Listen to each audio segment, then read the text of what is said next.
Hi everyone, welcome back to Brightspot Virtual City. Today we're joined by Jason Tedjasukmana, Head of Corporate Communications of Google Indonesia. And today we're going to talk a lot about an interesting initiative that Google has actually built for Indonesia. And I think it really helped a lot of journalists and a lot of news channels in navigating within these turbulent times, especially amidst the pandemic and all that. So yeah, I would like to give a warm welcome for Jason. Thank you for joining us this morning, Jason. How are you? Thank you. Good, Aryo. Thanks for Yeah, inviting me. sure. And also thanks for your time. Of course, this end of year has been pretty hectic. Perhaps you could share a bit on your current, activities. What are some of the things that you're currently wrapping up with your team in Google? Well, most people are about to head out on vacation since Hmm. tomorrow, Yeah. Christmas Eve, right? So yeah, things are winding down. I'm still working, unfortunately, but soon to be taking a holiday. I think that a lot of the stuff that we've been focusing on at Google is around training and skilling. I mean, Google has a lot of products, but we also have a lot of programs that are focused on women, that are focused on small businesses, that are focused on developers, and we also are doing a lot with publishers, Yeah. right? So in my time, at Google over the past 5 or 6 years, right, I spent a lot of time trying to uh, explain and show a lot of the work that our teams are doing, because obviously it's not just me. I'm working with different teams within Google Indonesia who are doing some amazing work to help train people for the digital world, right? The transition to digital. So it's small businesses are trying to make a transition to digital, and um, clearly that's been accelerated by the pandemic. And so all of, like, for example, so the work that we've done with small businesses that were in person, offline, are now online, like everything else, right? It's all virtual. But it's interesting because even when we had this program is called Gapura Digital, Yeah. and we have a lot of trainers and instructors that go through and work with small businesses on challenges they may face, like with social media, or with setting up an account on Google, or using Google My Business, or taking pictures of food, things like that, right? Anything that has to do with their industry. The classes are always full, and there's incredible interest. And so, like, that's in the business sector, but publishers are also facing lots of challenges as well around the world. And so about 6 months ago, I created a program called Google for Media, which is looking at the different ways that we're working with publishers in Indonesia, right? So we have initiatives, in more than 100 countries, including Indonesia, through different parts of the Google News initiative. And so what I'm trying to do with this Google for Media program is interview media partners, news organizations, and talk about, what they've been doing with Google. And so far, there's been we talked about 18 different news organizations about, and this is going from long tail small publishers to large publishers, and because each of them are at different stages of development. But I think we have a lot of different teams that are able to work with someone who's just going online to someone who's now trying to build out a really sort of more sophisticated reader revenue model, right? So the last 6 months have been really busy, doing that.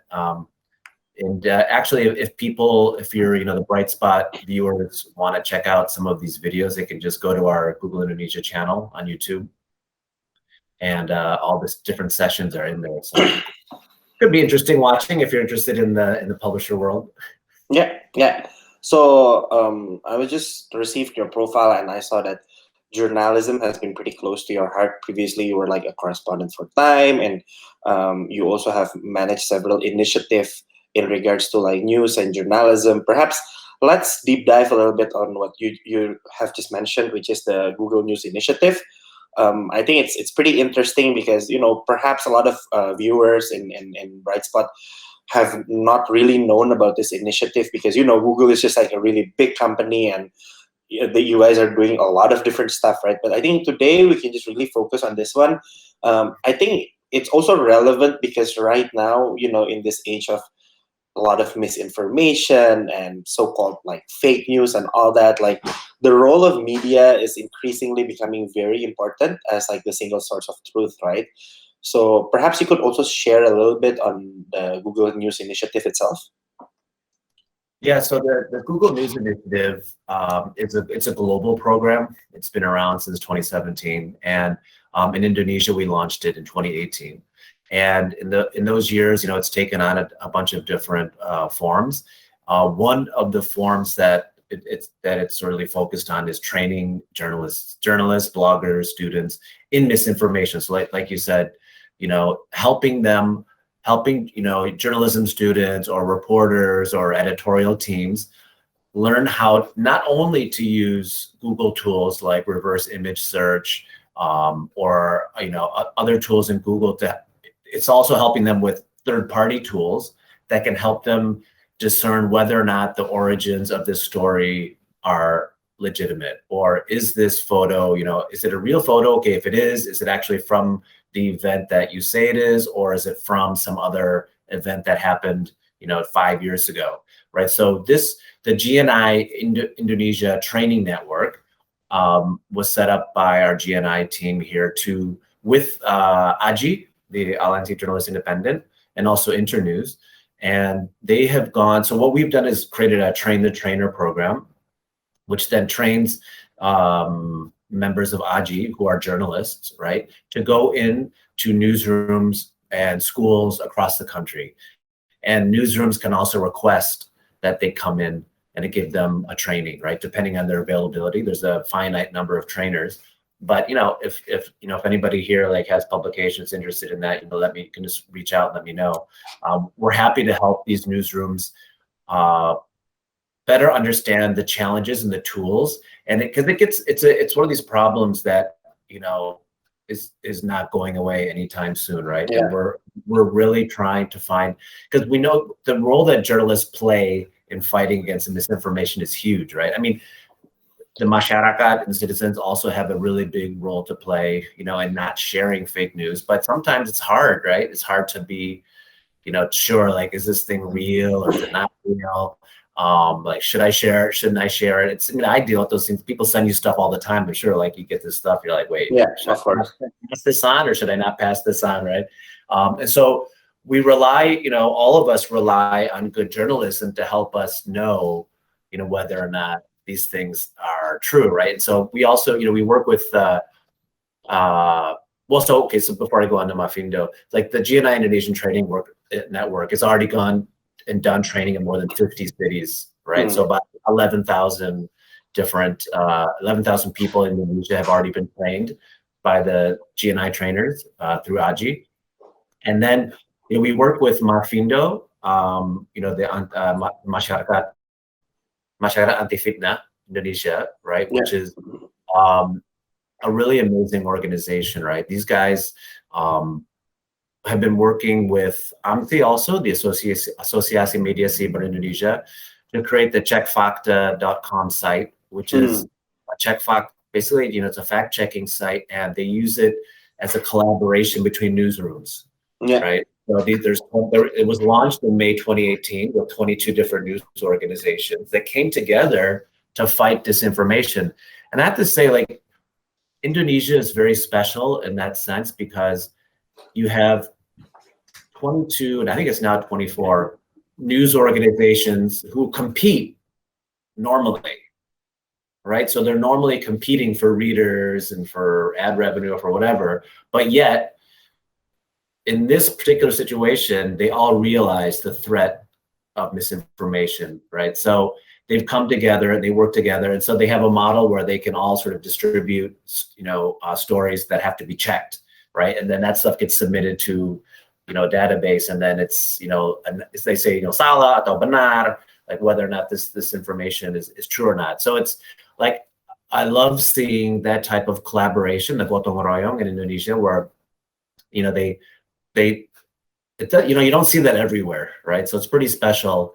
Even during the presidential debate and the vice presidential debates on 2019, they came together in one room watching the debates along with experts in, in economics or forestry or mining, whatever. They would come together and then they would all sit together working on fact checking what the candidates were saying in the debates, right? So that's pretty cool, right? To see like all these different news organizations come together and actually try to fight this problem. And I think, that's something that Indonesia really should be proud of, because it's got, so many good journalists in Indonesia that are really dedicated, and they need all the support they can get, right? So I think Google recognizes that, and so we want to help, wherever we can. Yeah, it's very great to hear that an organization as big as Google is actually actively doing something, to help the citizens of Indonesia to consume better news. And I'm also pretty amazed to hear that a lot of these things are actually crowdsourced, and a lot of people are actually willing to put in their time and energy to work together with you guys also in order to combat, misinformation and all that. So it's great. It's very great, Jason, to hear that. Perhaps I want to touch a little bit more on GNI, because I believe that you've mentioned a lot about like trainings as one of the main key areas that GNI is doing. Perhaps other key areas that you guys are also focusing on, and perhaps some accomplishments that that you've built throughout the existence of GNI in Indonesia, because I know that, for example, in 2019, right, especially, or even now with the pandemic, a lot of there's still a lot of fake news circulating within the society itself, right? Maybe you could share one or two stories on how your initiative actually impacted this or prevented certain things from happening, perhaps. I don't know. Well, I think, the impact is really about innovation and sustainability, right? So the Google News Initiative is very much focused on different areas, right? And depending on what the needs of that publication is, right? And so but the Google News Initiative has a number of different programs, and like another one of them is called the Innovation Challenge, right? Focused on helping. Basically, we open it up to submissions for ideas, and then we say, okay, we like these ideas, and that we're going to help these publications do something around this great idea they have, right? So the GNI Innovation Challenge, we've already worked with 3 different news publishers in Indonesia, right? So one of them is Kumparan, right? So with Kumparan, and actually we're going to discuss this with Kumparan next month. I think January or maybe February or March. We're going to talk to them about Kumparan Dharma. So that's been a really interesting tool that they've created to encourage people to make a social impact through donations, right? So they might write a story about a pemulung, or somebody who needs money, and then they work on that, and then through their platform they create a way for you to donate to this particular cause, right? So that's something that Google is getting behind and trying to see how it works, right? Because like we want media, if we can help them experiment with different forms of let's say of reporting or delivering news or reader revenue models, like that's really something that we feel is important, moving forward, because people's habits online are changing, right? And what they want from media is changing.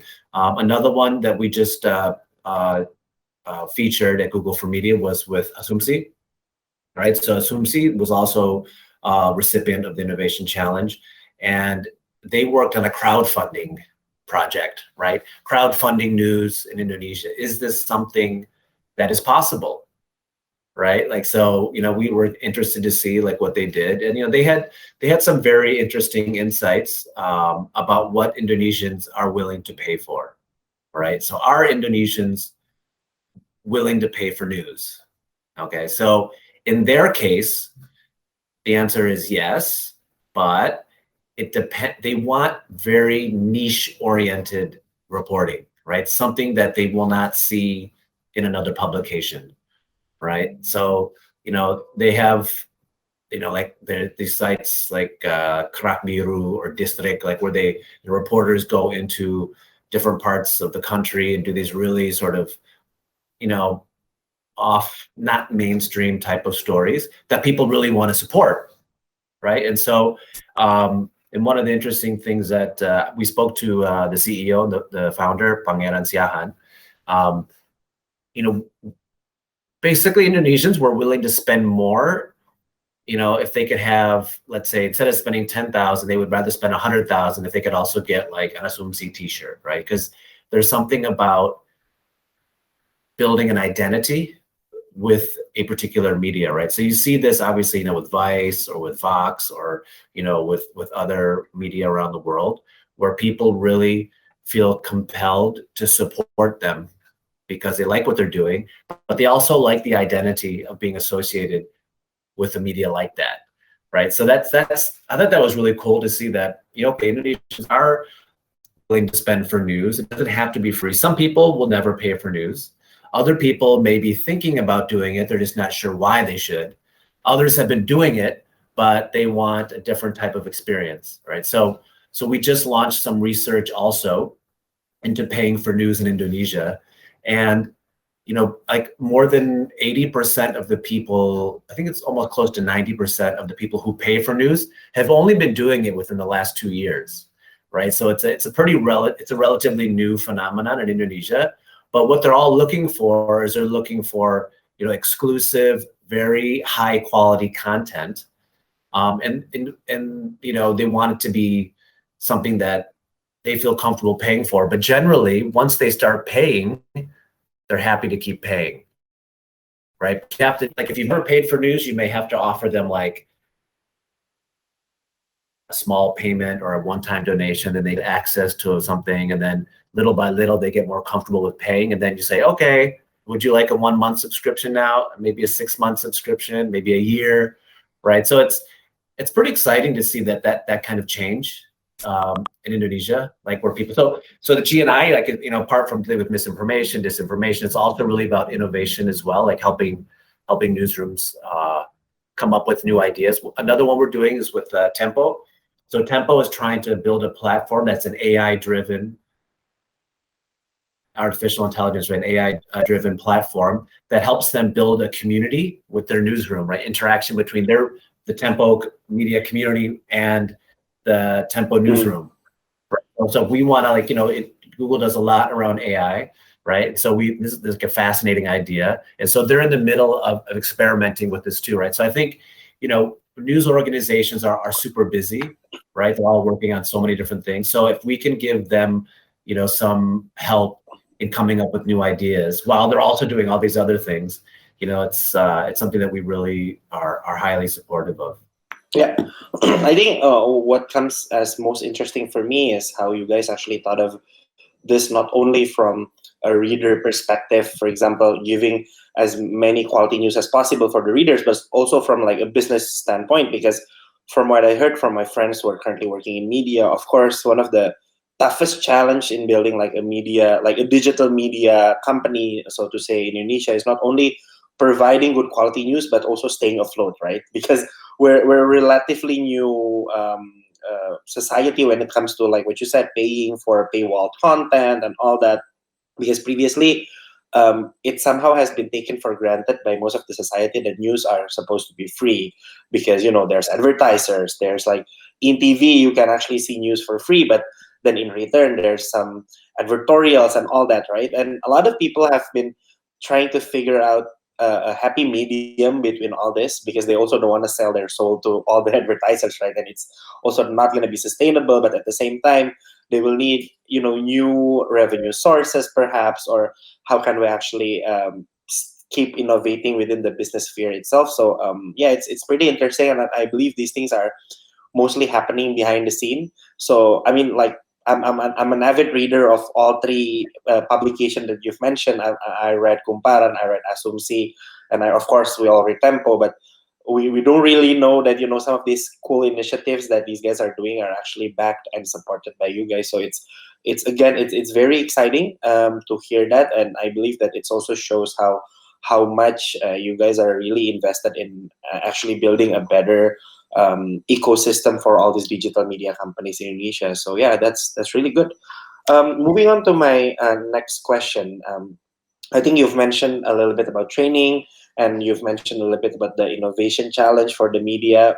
What I see here in my notes is that there's also something called the question hub, and I want to know more about like this question hub. Perhaps it's also one of the key areas that you have a really deep dived in, and yeah, perhaps you can share. So yeah, I mean, the question hub is a pretty interesting. It's kind of an experiment, right? It's an experiment. So imagine people are searching for something that does not return a very satisfying result. You know, like there's, you know, so like 15% of the queries on Google every day are questions that Google has never seen, right? I mean, it's massive, right? And so there's, you know, in different languages, in different vernaculars, in different cultures, right? There's so many different things that people are asking Google, right? And so sometimes, you know, maybe you're not going to get the exact answer. It's different than saying like, you know, when are Maroon 5 touring again? You know? Okay, you'll probably find something that gives you that kind of thing, right? But if you say something like, you know, do mermaid tears really turn into pearls? Yeah. Right? People ask questions like that, right? You may not get the exact answer you're looking for, or authoritative one, right? So, or, you know, we had one example like of in India, it's like, you know, does, you know, vegan South Indian recipes without eggplant under, you know, 100 calories, something like that. You know, it really like things that you probably have to spend. So what this does is so we launched this beta version last year in a collaboration with a lot of publishers in India, Indonesia, Nigeria, in different languages like in Bahasa Indonesia, in Hindi, in English, and so basically the publishers can sign up for this. They can link their accounts, you know, through verified properties in the Search Console, right, which is something that publishers can get access to.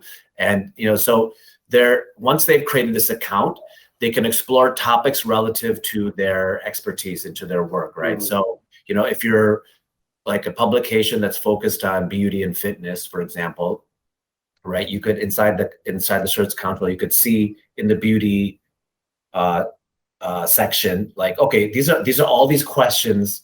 They've been aggregated and put into categories, and then the publishers can see like, oh, you know, there's these questions about like using, you know, mascara for this type of, you know, whatever. You know, I'm not an expert on beauty and cosmetics, right? But yeah, they could then, what the idea is they would then use these questions that are from real people, not with any identifiers, not with any names, right? It would just be the question that was asked in Google. Then they could say, okay, this is a really interesting question. There's like, these people want to know about this particular thing. So we're going to write an article about it. Right. And so that information you know, they publish something, right? And then when, you know, if people are searching for something like that and they see that there's enough interest around it, it'll surface stories that will link them to their sites, right? So it's basically a way for publishers to help like deal with unanswered questions and expand on it, right, by creating their own content. And so it's just basically for topics that are, you know, really sort of arcane. But publishers can use it to help create content, right? Because you know, a lot of editorial newsrooms have to think about, yes, you have the day-to-day news events like, oh, hari ini ada pelantikan kabinet baru, right? Like everybody's going to be writing about that, right? But there are lots of other sort of strange topics that people want to know about too that can also help you build a relationship with readers. Like, oh, like, this is the only publication that actually answered this question. That's pretty cool, right? So maybe they're going to be more interested in reading more on your site. So that's kind of what the idea of Question Hub is, right? So it's another way of us, you know, experimenting with ways to help publishers. Yeah, I think it's also a very exciting initiative because, for example, if we compare ourselves with a more, you know, developed media ecosystem like in the US, there's so many niche medias out there trying to answer like even the most arcane, the most bizarre type of questions out there, just to actually give them some enlightenment and some facts, you know. But I think in Indonesia, because we're still mostly quote unquote mainstream driven, like what you said, people only wanted to mostly read about certain stuff that is currently happening. So this also gives like the newsroom a chance to diversify their news content, and I personally feel that the more quality content actually being built around some ideas or some topics that are not super mainstream and haven't been really explored yet, I think the more it actually gives the room for readers to also have options in what do they want to read, and how to tackle like one thing or one event from like different perspectives, because I think that's what countries like Indonesia desperately needs, which is like different ways and different tone of voices in actually reporting like certain stuff. And yeah, hopefully like with such initiative, it gives some incentive for like the newsroom to explore topics that perhaps previously hasn't been explored. So yeah, again, hearing all your explanations about how you guys are super invested in the training part, you're also invested in the business model, and helping like these businesses to stay afloat and to actually gain a new revenue stream through the innovation challenge, and even helping them find like new and obscure topics to explore in the newsroom. I think it really is like three key pillars that can help build a stronger media ecosystem in Indonesia. So yeah, hopefully like all this initiative will actually come to fruition like in the next coming years, when you're starting to see like when we're all starting to see more media outlets popping up with different types of reporting, different perspective and point of view. So it's good. It's really good to know all that. Yeah. Well, and I would say like, like the challenge going forward for a lot of publications is really about how to stand out, like you're saying, right? If you want to stand out in some way, how do you find your audience? I mean, that's the challenge, right? Because there's and that could be through content, specialized content. It could also be the way you deliver the news too, right? It could be like I only want like Indonesians are very visually oriented, right? Like videos are popular, right? And so should you be then focusing on building out more video content? And then if you do start building out more video content, there's also challenges in finding like in reporting things and also creating stuff that fit on a mobile format, right? So we did a whole episode about how to produce news on YouTube, right? So we had a YouTube innovation challenge as well, right? So we worked with like iNews, and we worked with Kumparan again. We worked with TV1, right? So basically helping them build out mobile journalism teams and finding ways for them to like go out. And that's really interesting too, because I think a lot of more traditional publishers may not have been, at one point, weren't doing it, we're focusing on it so much, but now, through a lot of the like reporting with mobile journalism, where you don't need massive giant equipment to go into someplace, you can use a decent phone, make sure you're actually reporting it properly, make sure the audio is okay, and then you can, send it back and it can be reported instantly, that kind of thing, right? And so, those are, people do a lot of searching on YouTube for news, right? And so, you could be searching on Google or you can be searching on YouTube, but obviously for searching on YouTube, it has to be video content, right? Yeah. And so publishers are now thinking about, okay, I want to beef up my capabilities, on mobile video. Mobile optimization. So we try to work with publishers in those areas too, to help them find ways to work within their newsrooms. Like, do they need to build out certain teams? Like TV1 was talking about how, they through this challenge, they hired some people who have now stayed on much longer beyond the challenge and have actually formed a core part of their news gathering team now. Like that's the kind of, so it's like Google, I don't think we're gonna, we want to support them and then see what they do. It's ultimately up to the publishers, right? What they can do. But if we can help stimulate these ideas, or like if you're a publisher that has been wanting to do something and you want to experiment with it, but maybe you don't have the funding or the time, so there are ways that Google can help. And so that's what we're trying to do through GNI. Wow, amazing. That's really cool. Just to touch on some of the points that you've just mentioned on like being mobile optimized, especially in Indonesia, right? I want to hear like some key, stats or findings that you learned throughout your tenure in GNI on the transformation of the average Indonesian news consumer, right? Because previously, perhaps we've been pretty heavy on like TV based news, right? Or maybe for some of like the older generation, it could be just like printed newspaper and printed magazines. And now that we're all living in a digitally native era where everyone consumes news from their probably mostly their phones, right? And the sources to it could be really different. Perhaps people could be searching on YouTube, or even starting from Google search itself, or they consume it from a link that someone shared through a messenger app, or I don't know, social media perhaps. Like, how is the trend going on and looking like right now, especially with the pandemic? Of course, there was a lot of consumer shifts that's currently happening. Like the way people consume content is also different right now, because some of them might have more time, some of them might have less time in consuming you. So I don't know, perhaps some of the things that you've learned, like some key hindsights on what it is currently right now, as in like the digital media platform, and how can it grow, or how big the potential of the digital news market is in the future. I mean, I think it's definitely very big, right? Because if you Mm. look at the way that Indonesians consume news, right? I mean, there's a lot of people getting their news on their phones, right? And so I think we did a survey with Kantar in September and October of this year, like so in the last few months. I mean, basically trying to find out, why are you willing to pay for news, right? Yeah.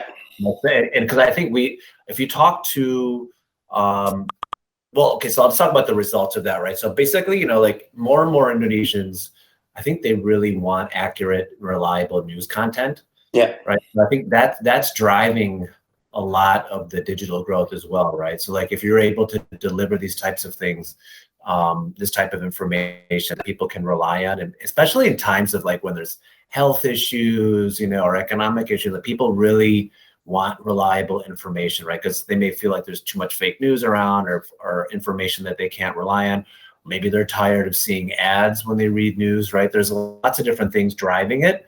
And that the pandemic has heightened a lot of the importance of the work that journalists do, right? But you know, there has to be some kind of realization too among readers, right? That if you want quality content, there are a lot of people who feel like you're going to have to start paying for it, Mm. right? And so, but but if let's say we just take the assumption that that's true, right? Let's say that we find that more information's more and more Indonesians are willing to pay for news, right? You as a publisher then need to make it easy for someone to pay for it, Yep. right?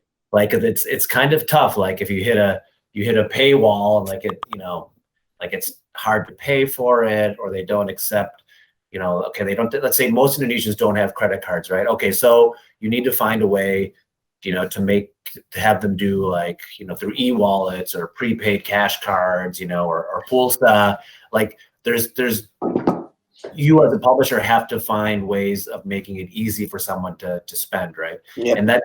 And that's something that Tempo has also done a really good job, right? So Tempo is the first publisher in Southeast Asia to set up Subscribe with Google, right? And so Subscribe with Google is a way for their readers to then seamlessly subscribe to Tempo, using Subscribe with Google, right? And so Konkan has actually just signed on with it, and I think there's some other publishers coming on board. But when we talked to Tempo about subscriptions, like it's pretty fascinating, right? Like they kind of feel like people who've bought the magazine in the past, or bought the the newspaper, Koran Tempo, like they're willing to keep paying in a digital format, but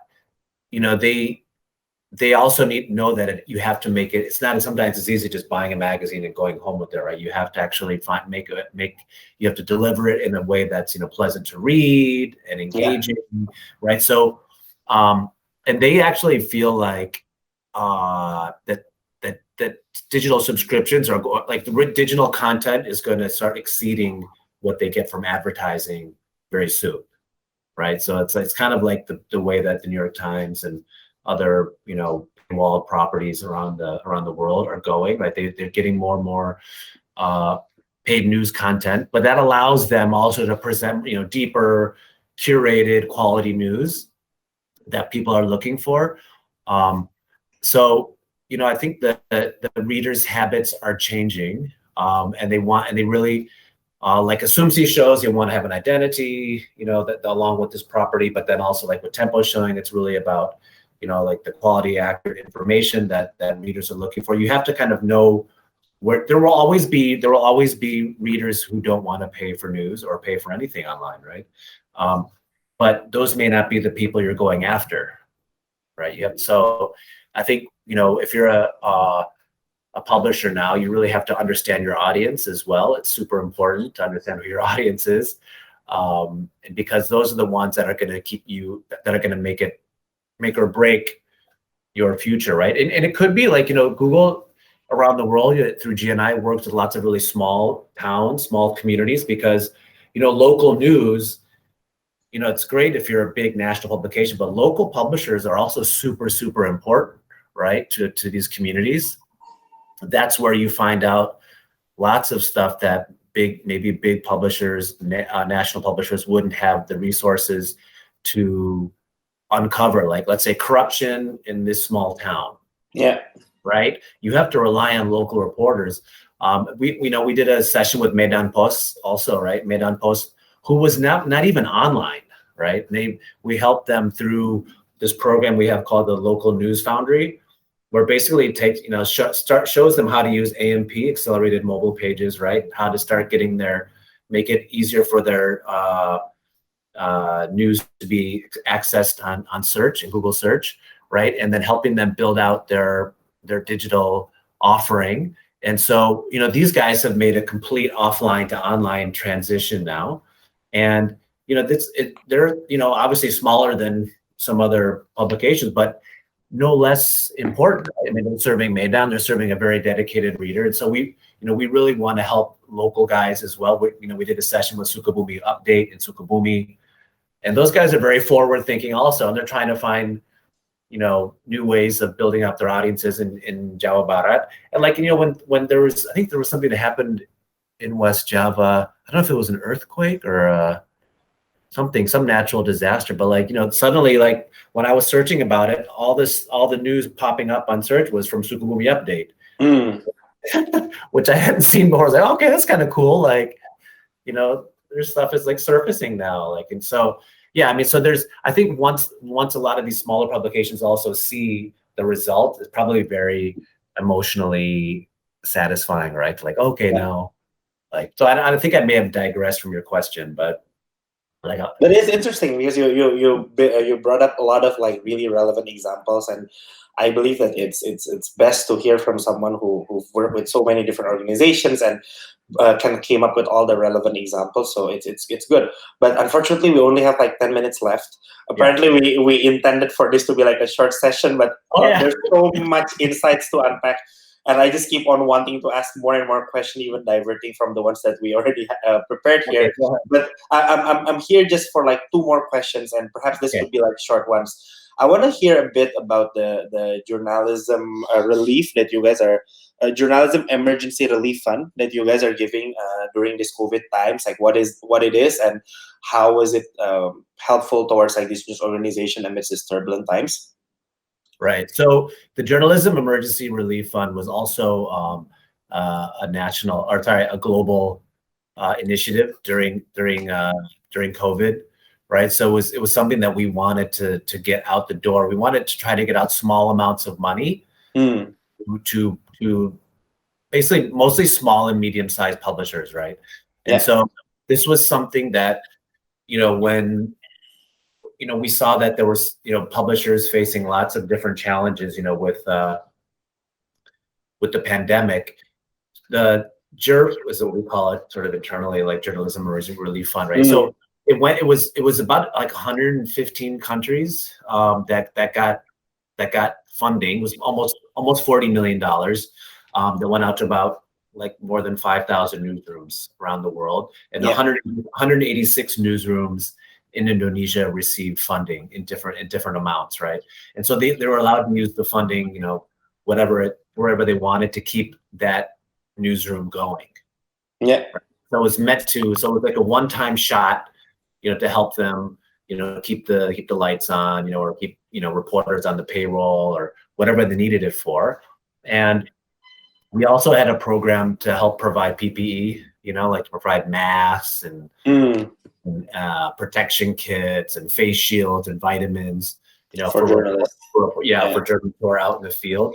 So that was just like a one-off thing that we did, during the pandemic to try to help. But I think, like when I, talked, I hope to actually, I'm hoping for another chance to speak with some of these newsrooms who received some of the funding at one of my Google for Media sessions next year, to talk to them about what they did and like, if it helped, how it helped. Because, clearly, like, reporting now as a reporter, I mean, so much of what you do as a reporter is about, coming face to face with people, going to a location, being in crowded environments, right? And none of that stuff. I mean, that stuff is happening now, but there's a much higher level of risk when you're doing it now. And also, in addition to the PPE stuff, we're working with AMSI, the Asosiasi Media Cyber Indonesia, right? And they're helping with doing like trauma counseling for reporters as well. Yeah, wow. There's a lot of people who have, are experiencing like everybody is impacted psychologically by this pandemic, right? And that includes reporters. So they're trying to find ways of helping them cope, maybe through therapy or whatever, to help them also deal with the pandemic. So yeah, basically that's the program in a nutshell. Very interesting, and I think hopefully that also helps like some of these newsroom keeps their light on. Especially you touch a little bit on like the importance of like this hyper local news outlets, right? And I think they're definitely the most vulnerable and the most impacted during this turbulent time. So hopefully that relief actually helped them stay afloat. And we had in Bulukumba, in Sulawesi. Wow. Like, all over like places. I was like, wow, I didn't even know there was a media outlet in Bulukumba called. It's like, wow, it's amazing. Okay. So last question from me, right? This might be, diverting a little bit on from the question list that we had, and I think just want to hear from you personally as someone who's been, closely watching how the Indonesian digital media ecosystem evolves throughout the years, right? My question would be, right now there's so many news format that's available for like these creators to pursue, right? Starting from a very short tweet, for example, up to like short 15 seconds video. Even I saw YouTube also have already started experimenting with like short forms, like vertical mobile first video, right? And then you have like the longer format video, and you also still have like the good old long form writings and all that, right? So many things to write, so many things to produce, so many things to pursue, right? According to your personal view or like a prediction on the future, what could be like the most game-changing format for news in the Indonesian scene? Because I know that Indonesian consumers somehow behave slightly differently from the rest of the world. So perhaps there are some, micro trends that you see keeps on appearing here and there that could be like this one big movement in the future, perhaps. Yeah, I wish I had the answer, right? I mean, I think that is. I think all publishers are looking for that answer too, right? And I think it's really going to depend on the resources, the level of sophistication, the level of like the drive to innovate. There's lots of different factors involved. I think one thing that's kind of consistent throughout Indonesia is, and so it's less about the format, but it's more about the community, right? so many, like, because in Indonesia there's always communities for everything, like Pencinta Alam, or this, like, or Brightspot is its own community. Yeah, yeah, yeah. Like, people love being part of the Brightspot community, right? Yeah. Like that, like it's part of an identity, right? So let's say, maybe Brightspot's coming out with a big media idea as well, right? I mean, you already have a built-in audience, right? Because you've got these followers who love what you do, right? And so I think that's kind of like going to be the future for Indonesia, maybe everywhere, right? But like catering to, I mean, it could be niche audiences like what Asumsi is doing. It could be bigger, like just like on sports, right? Or it could be like a particular sport, But I think because if you look at the way that when people are, like, for example, if you look at the creator economy, the passion economy, right? Yeah. There are people now who are building direct relationships with consumers, right? Who want to like go straight to somebody because they have shown an interest in, let's say, knitting, like just knitting, right? Yeah. Like that in itself, surprisingly, has like tens of thousands of people who are interested in it and who will pay more about doing that. Yeah. Right. So like, I kind of think like, Indonesia too, like it'll be people who, maybe now it's like sepeda, like people bicycling, go as like, I want to just like really just like focus purely, like the people who are nuts about cycling. Yeah. Will probably pay for something, right? Because it's teaching them the latest about the latest bikes, the latest, gear, like that kind of stuff. So I kind of feel like because Indonesia is such a community-based culture that it's good to sort of find out. It's understanding your audience, right? It could be an older audience, maybe they're concerned about, healthcare, or it could be a really Gen Y, audience, or Gen Z or something, like, much younger, who just want to know about, how to study remotely, Yeah. So whatever it is, I think that's the kind of thing that's really going. I think the pandemic has shown that as well, right? Like people are going to be spending a lot of time consuming media on their phones. Yep. Right now, tablets, whatever. And so, making sure that I think, video is here to stay, and becoming more interactive, is going to be very important because it helps you, increase that engagement between, what you as publication and then your readers, and they kind of feel like it's just like when you look at engagement metrics, on different platforms, sharing and liking and subscribing and all that kind of stuff, right? Like you want to know that people are engaged with your content, so making it, and making people want to engage, want to share it, like all this stuff I think is going to continue to be important, going forward. But I'm optimistic, right? I think like people more and more understanding that quality matters. Yeah. Right. And I have to say, like, I think my hat off to you guys at Brightspot. I mean, I think a lot of these questions were, really good questions, and I'm glad you guys are interested in this. It's good to see like a community also concerned about quality journalism and the survival of it. So hats off to you guys as well for inviting me. I really appreciate it. Yeah. Great. So just to conclude, right? I mean, some of the things that you guys have been doing are really basically helping like both sides, be it like the consumer. How can the consumer get more quality content in a format that's most relevant for them, in a time that's more accurate and most real time for them, right? But at the same time, on the backstage, behind the scenes, you guys are also helping like this media publisher staying afloat amidst turbulent times, and also finding out new ways to improve their business model and all that. So it's really amazing to see how much impact that the GNI and Google itself has brought to the entire digital media ecosystem. And to be honest, I feel like you guys have been pretty quiet about it. I mean, like not a lot of people actually know like such things are currently happening behind the scene. And to have you here sharing with all of us in Brightspot about all these things, I mean, it makes us really appreciate like some of these efforts more, because we know how much time and energy being spent. I mean, not really coming from big organizations like you guys, but also from the journalists on ground, right, who are actually risking their lives, standing with a full PPE in the hospital in the pandemic times, going out to riot areas or perhaps some protest areas where their lives are most at risk. I think a lot of people are actually taking these things for granted, and now that we learn more about the things that are currently happening inside the newsroom, we will tend to appreciate like some of these things more. So it's not just like an end product that we consume, but really is a fruit of labor from so many different parties involved, including the society themselves.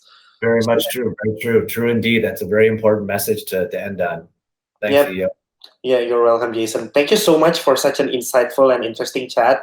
I never thought that this topic could, somehow expand into so many different stuff, and I wish we had more time so that we can have like an even more in-depth chat, because I believe you can give more relevant examples and all that. But yeah, I think this alone would really open our eyes, the viewers and the watchers, on how important this is and how taken for granted some of these things are. So keep on doing all this good initiative that you guys are doing in Google, in GNI, and yeah, hopefully in 2021 there will be a lot more of digital news-based innovation that we can see, and innovation. So I think that will be really great for all of us. It will benefit all of us. So much. Thank you, guys. Good luck with everything at Brightspot, and I hope you guys have another successful virtual year. Sure. Looking forward to it. So best of luck. Thanks for having me. Appreciate it. You're welcome. So that's going to be all. Thank you so much for tuning in, dear viewers of Brightspot Virtual City. See you guys on next session, and thank you so much for watching. Bye-bye. Thanks, Jason. Thank you.